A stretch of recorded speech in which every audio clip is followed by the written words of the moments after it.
Waalaikumsalam warahmatullahi wabarakatuh.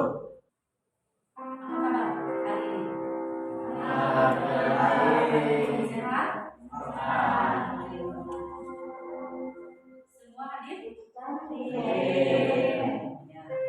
Alhamdulillah untuk hari ini kalian dalam keadaan sehat dan semua hadir untuk mengikuti pembelajaran pada hari ini, ya.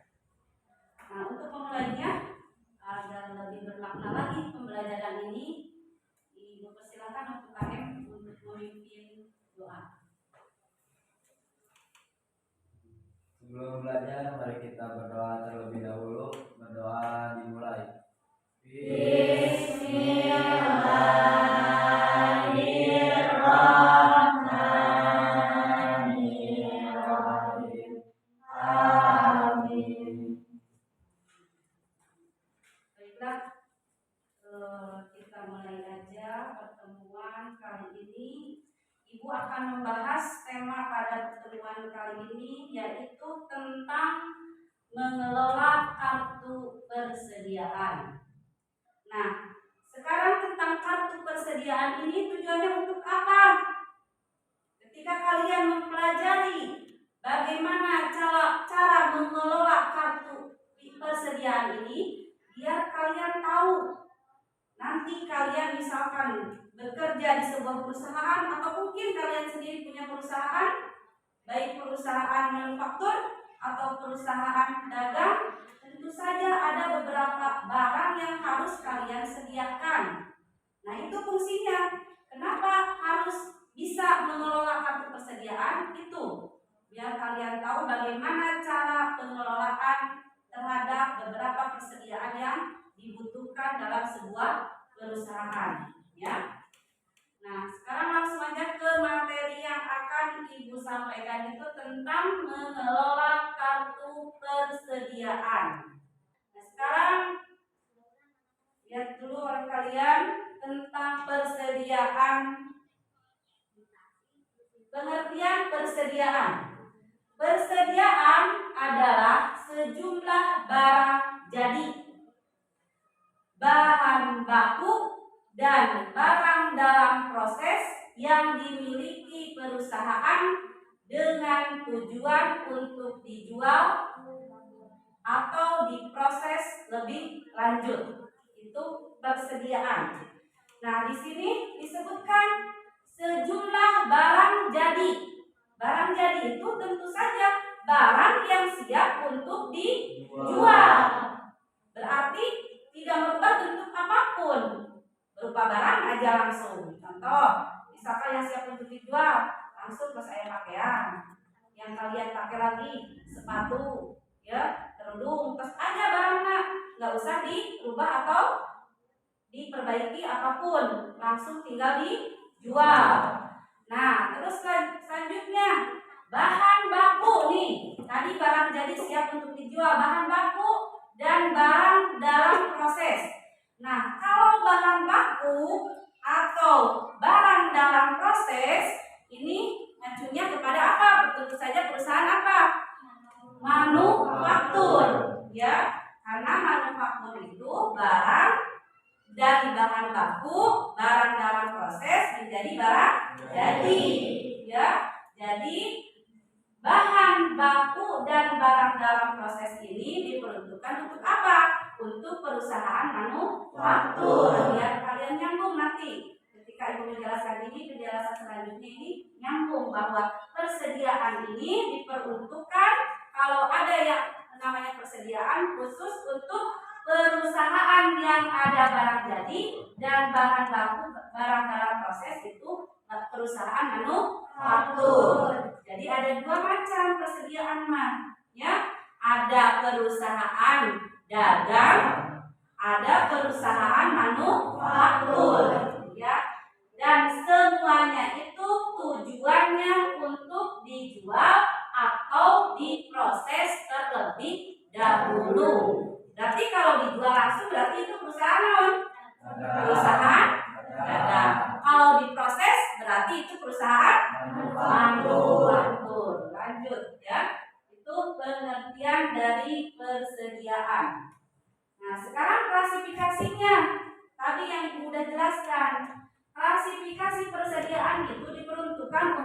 perusahaan apa saja? Yang kalian ketahui klasifikasinya itu ada 3 perusahaan kan ya? Ada perusahaan dagang, jasa, dan manufaktur. Itu udah dipelajari ya di kelas berapa? Kelas 10. Nah, dilanjutkan sekarang untuk klasifikasi persediaan itu diperuntukkan tadi sudah dijelaskan untuk perusahaan apa? Dagang dan manufaktur. Nah, ini penjelasannya. Kenapa perusahaan manufaktur ada persediaannya? Yang pertama, perusahaan manufaktur itu klasifikasinya harus ada persediaan bahan baku. Ya, harus ada nih bahan bakunya apa? Misalkan untuk membuat sebuah baju, apa bahan baku baju itu? Sebelum jadi kain harus ada apa dulu? Harus ada benang, ya. Benang tadi dari mana? Nah, ya dari mana lagi? Dari bulu-bulu hewannya, lembak, ya, gitu. Contohnya, nah itu persediaan bahan baku. Terus ada dulu nih, contohnya bahan bakunya tadi harus ada benang, ya. Yang kedua persediaan barang dalam proses. Nah, ketika sudah ada bahan baku, sudah ada benang, diproses dulu, ya, jadi ada bahan untuk membuat sebuah pakaian, sebuah baju, ya. Selanjutnya persediaan barang jadi. Yang gimana yang barang jadi? Tadi urutannya dari benang, jadi kain, setelah kain jadi pakaian, berbagai jenis pakaian apapun, ya. Nah, selanjutnya yang keempat barang dalam perjalanan. Yang bagaimana barang dalam perjalanan? Bisa kalian sebutkan yang bagaimana barang dalam perjalanan? Kalian suka beli dari Shopee, dari Lazada, terus dari apa lagi? Nih, Tokopedia suka? Nah, bagaimana yang dalam perjalanan itu? Nah, barang dalam perjalanan itu kita sudah beli, sudah bayar, tetapi belum nyampe ke kita, barang itu masih ada di perjalanan prosesnya. Kalian suka dicek kan? Misalkan Lazada di Shopee, sekarang misalkan pembeliannya itu dari Jakarta, udah nyampe Bogor, dicek kan? Kalian sudah nunggu ya? Nyampe ke Bandung, nyampe ke Tasikmalaya, nyampe kepada Kembang, sehingga nyampailah ke kalian. Nah, itu namanya barang dalam perjalanan, ya, itu namanya yang dinamakan dengan barang dalam perjalanan. Yang kelima, barang konsinyasi. Pernah mendengar konsinyasi? Yang bagaimana konsinyasi? Contoh, di koperasi, kalian mengelola koperasi kan?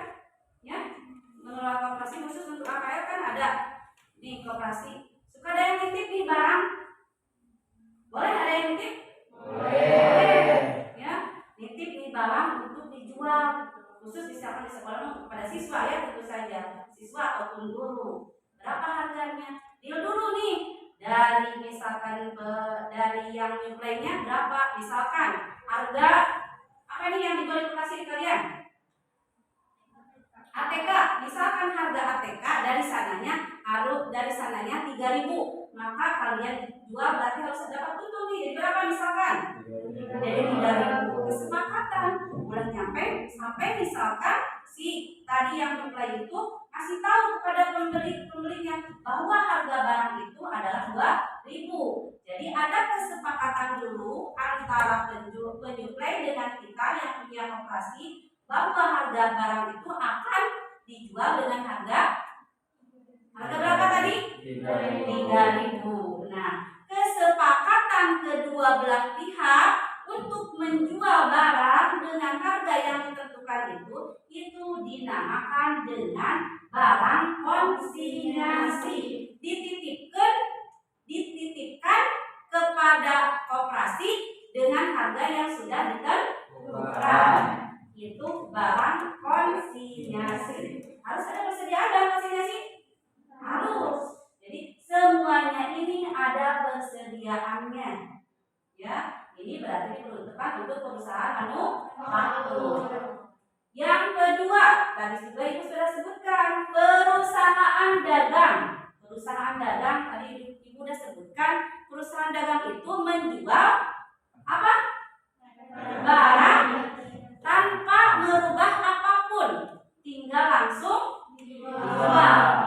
Ya, berubah naon, tidak merubah apapun, tidak hanya dengan manufaktur, tinggal jual. Kita beli misalkan pakaian, seperangkat pakaian ataupun apapun, ya, tinggal langsung menjual. Itu namanya perusahaan dagang. Harus ada persediaan? Harus. Biar berjalan terus perusahaan ini, maka setiap perusahaan dagang harus ada persediaan barang dagangannya, apapun jenisnya, apapun yang dijual. Ya, dalam sebuah perusahaan itu harus ada persediaan. Lanjut. Nah, ini tadi boleh disebutkan juga klasifikasi persediaan perusahaan manufaktur. Ini dari apa? Dari apa ini? Ulat, ya, bisa dijadikan jadi sebuah kain. Dari kain menjadi baju. Contoh ini urutan dari perusahaan manufaktur. Nah, halnya dengan perusahaan dagang, beda lagi, tinggal ini aja, pakaian yang sudah siap untuk dijual. Ya, itu perusahaan manufaktur. Selanjutnya, nah ini tadi sudah disebutkan juga, pakaian ini siap untuk disimpan nih, dijual, ya, di toko pakaian tanpa berubah apapun. Tinggal berapa aja nanti tentukan oleh kalian, berapa harganya. Ya, misalkan tadi sudah disebutkan, kalau misalkan pakaiannya itu membelinya dari tadi disebutkan misalkan Shopee, dari Lazada, dari mana? Dari Tokopedia misalkan, ada ongkos kirimnya enggak? Ada yang tidak ada ongkosnya? Ada. Nanti boleh sebutkan lagi, ya, itu tergantung. Maka penjualannya juga harus disesuaikan dengan berapa biaya yang keluar. Ya, lanjut. Nah, ini syarat penyerahan barang. Di kelas 10 juga mungkin sudah ya kalian nih, karena Ibu udah ajarkan nih kelas 10 nya. Syarat penyerahan barang ini ada dua macam. Ada FOB shipping point dan FOB destination point. Nah, jadi ketika barang itu datang, sama siapa dibayarnya? Ada biaya enggak untuk penyerahan barang itu? Ini sebutkan dulu ya. FOB shipping point adalah beban angkut barang sejak dari gudang penjualan sampai dengan gudang pembelian menjadi tanggung jawab pembeli. Itu yang dinamakan dengan FOB shipping point. Jadi barang dari penjual sampai ke kita nih, pembeli, ditanggung sama siapa biayanya? Sama pembeli. Contohnya kumaha? Kembali deh yang tadi Ibu sebutkan. Ada biaya ongkirnya, suka dibayar oleh kalian biaya ongkirnya? Nah, itu contohnya. Jadi itu tanggung jawab siapa? Tanggung jawab biayanya itu tanggung jawab pembeli. Ya. Jadi, nah ini yang shipping point harus kalian ingat bahwa beban angkut barang itu berarti tanggung jawab dari si pembeli. Selanjutnya yang kedua, FOB destination, ya, destination point, ya. Ini bahwa beban angkut barang sejak dari gudang penjual sampai dengan gudang pembeli itu tanggung jawab siapa? Nah, bedanya itu ya. Kalau shipping mah pembeli tanggung jawabnya yang bayarnya. Kalau destination mah itu penjual. Contoh ini yang tadi lagi Ibu. Ketika kalian membeli barang, suka ada free, tidak ada cost kirim? Suka. Berarti kumaha? Ya, yang tadi mah harus ada nih biaya ongkirnya. Sekarang ini nggak ada. Berarti tanggung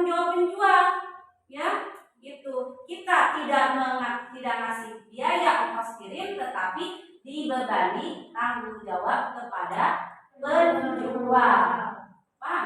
Dalam kehidupan sehari-hari nyata ada yang begitu? Ada ya? Ada ya. Tadi Ibu contohkan. Suka kalian online begitu? Beli? Ada yang ongkirnya free? Tidak bayar ongkir? Ada yang harus bayar? Ada. Ya, ini contoh nyata. Jadi ada syarat-syarat penyerahan barang dagang.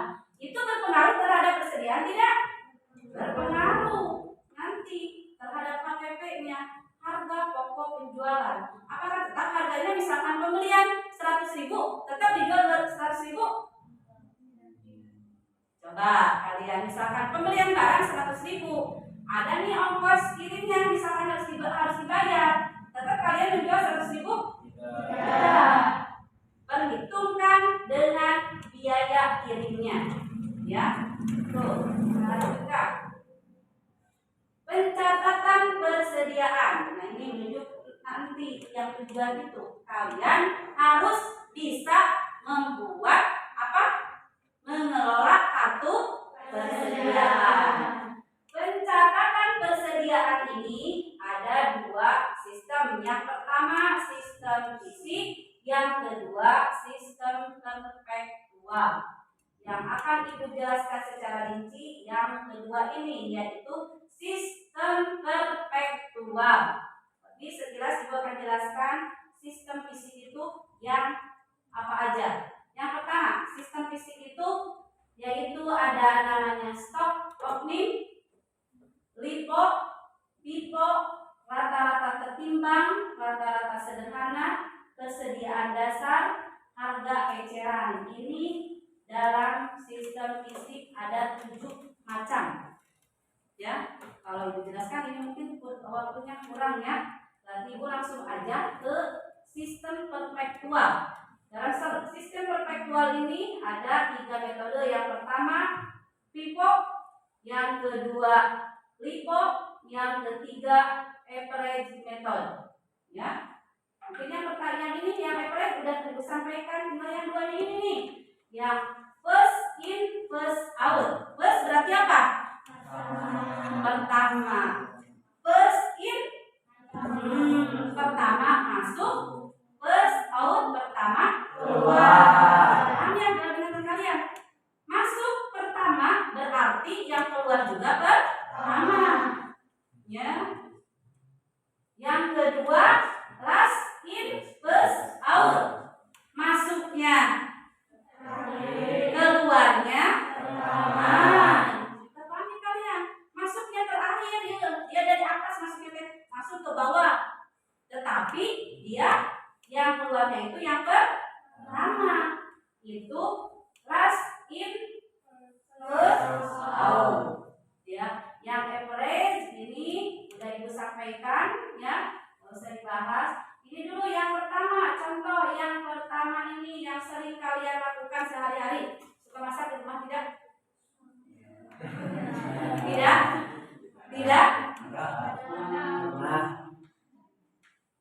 Ya, suka masak berapa orang di sini? Tidak sama sekali. Masak mie. Jadi saya nggak bisa dimasukkan ke metode yang first in first out, atau gini aja yang gampang. Makanan nih di toko makanan basah cemilannya itu ini harus menggunakan metode first in first out. Yang pertama masuk harus ya keluar. Kenapa harus yang pertama keluar? Kenapa? Nah, takut basi ya, berarti harus cepat itu. Berarti disajikan kepada pelanggan itu ini dulu yang pertama ya. Contohnya itu last in first out. Ini yang terakhir keluarnya. Ini contoh yang bagaimana? Bisa terhadap makanan? Bisa? Bisa enggak? Contoh perusahaan apa tuh? Perusahaan manufaktur. Bisa aja perusahaan manufaktur. Contoh tadi yang contoh mana Ibu? Pakaian. Yang terakhir masuk, terus yang pertama keluar. Ya, itu salah satu contohnya. Lanjut. Udah. Lanjutannya ya. Paham nggak yang barusan Ibu sampaikan? Bisa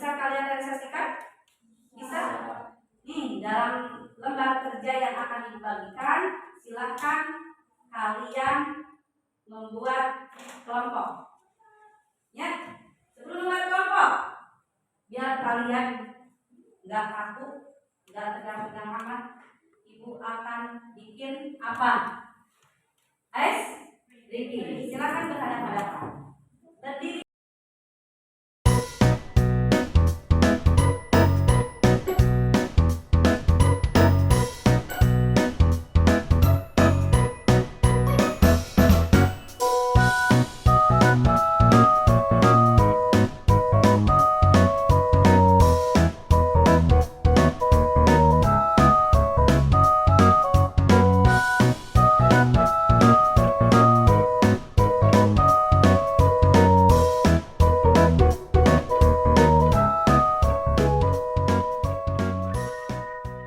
Tiga kelompok, ya.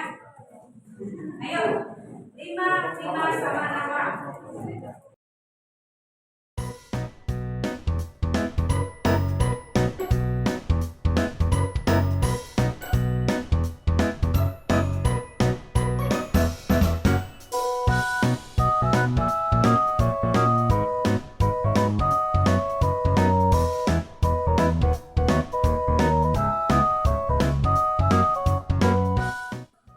Yuk, sekarang silakan kalian kerjakan KPD yang sudah dibagikan. Ibu kasih waktu cukup 10 menit. Cukup? Ya, silakan kerjakan.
Sambil yang lain terus mengerjakan yang belum selesai.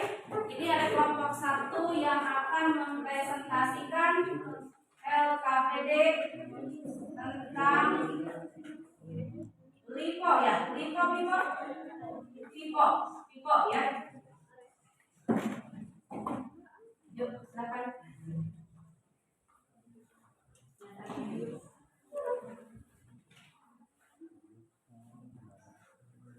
Yuk, sambil lihat, dengarkan teman kalian. Hai.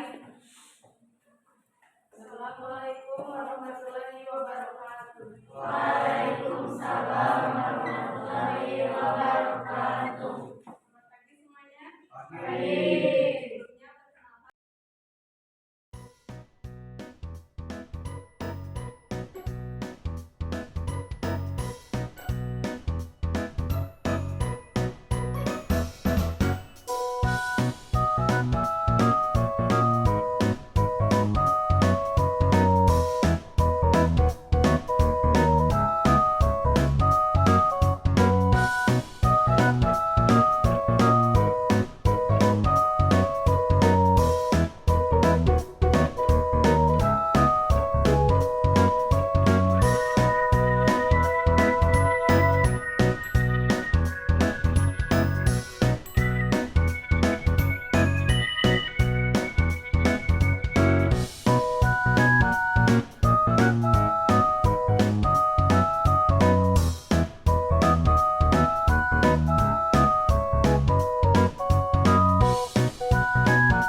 kalian dari 2 kelompok ya, tentang metode FIFO dan metode SIFO. Paham semua? Bisa mengerjakan semua?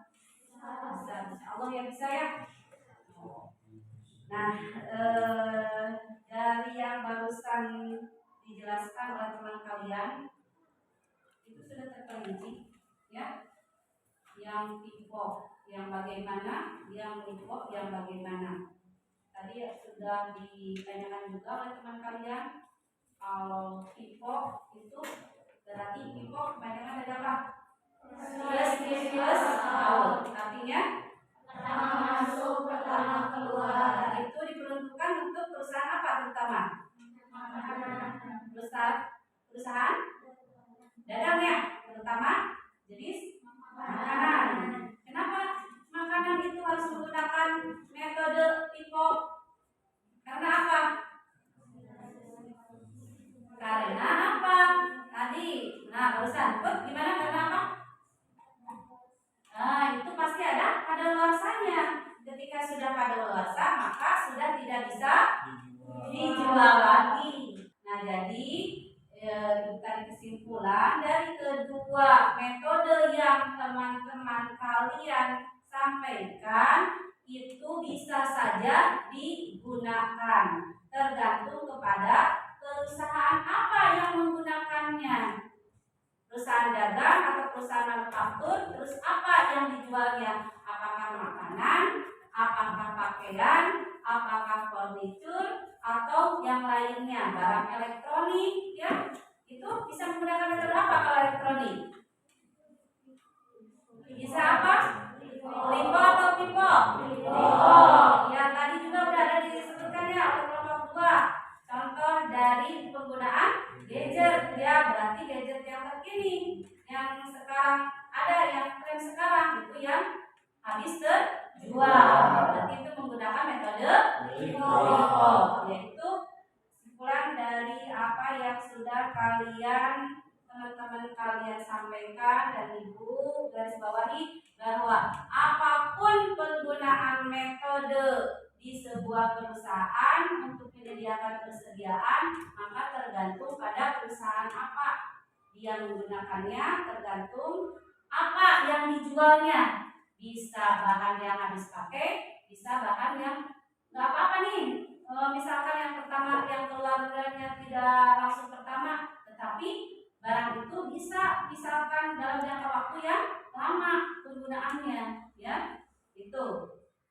Ketiga kartu ini sekarang akan Ibu evaluasi berbentuk langsung Ibu share ke grup WA ya. Silakan kerjakan. Kasih waktu Ibu 10 menit paling lama.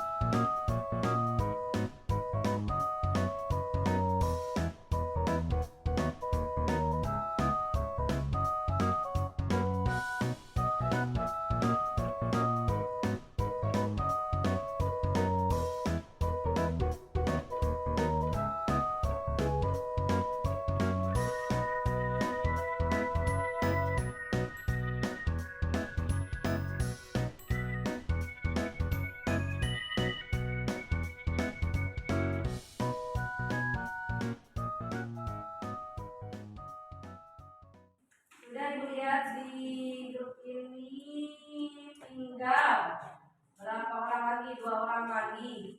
Untuk pembelajaran kali ini tentang pengelolaan kartu persediaan, Ibu cukupkan sekian.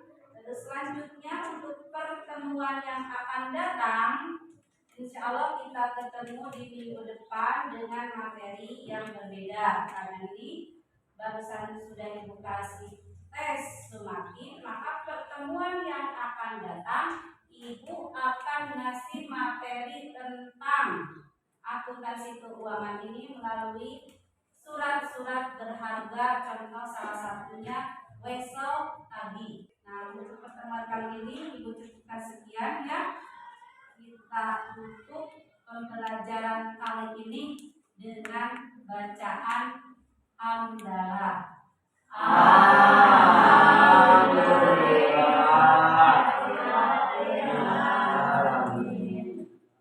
Assalamualaikum warahmatullahi wabarakatuh. Waalaikumsalam.